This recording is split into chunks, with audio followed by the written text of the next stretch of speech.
So I just got my new exhaust installed.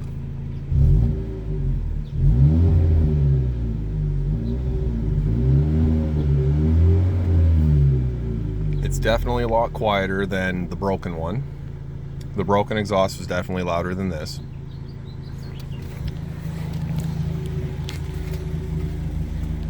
It's actually quite tame, considering, whoops, I didn't mean to do, considering I don't have a muffler.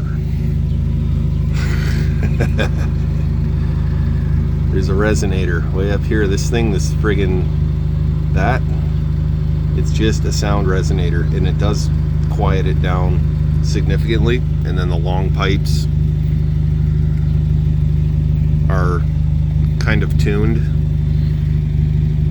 This isn't bad. This car sounded really cool with the first exhaust, but it fell apart.